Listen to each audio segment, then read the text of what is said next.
તાલુકા પંચાયતની કચેરીમાં તાલુકા પ્રમુખની ઓફિસમાં તાલુકા પ્રમુખ ન હોવા છતાં પ્રમુખની ખુરશી પર બેસી મહિલા પ્રમુખના પતિ વહીવટ કરતા નજરે પડ્યા। આ સમગ્ર ઘટના સામે આવી છે સુરેન્દ્રનગર જિલ્લાના લીંબડી ખાતેથી। રેખાબા હરપાલસિંહ રાણા નામની મહિલા તાલુકા પંચાયતના પ્રમુખ તરીકે હાલ ફરજ બજાવી રહ્યા છે, પણ તેમની જગ્યાએ તેમના પતિ તેમની ખુરશી પર બેસી વહીવટ કરતા હોય તેવો વિડીયો વાયરલ થયો છે।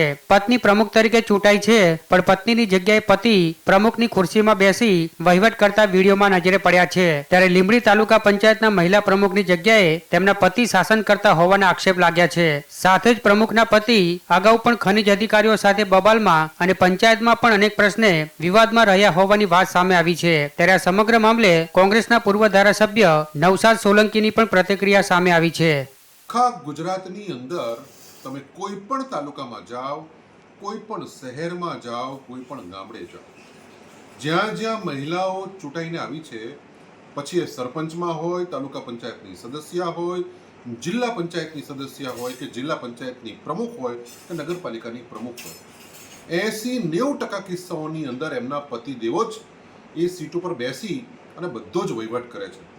અને 70-80% કિસ્સાની અંદર એ એમના પત્નીઓની ખોટી સહીઓ પણ કરે છે અને એફએસએલમાં મોકલે તો દૂધનું દૂધ અને પાણીનું પાણી થઈ જાય।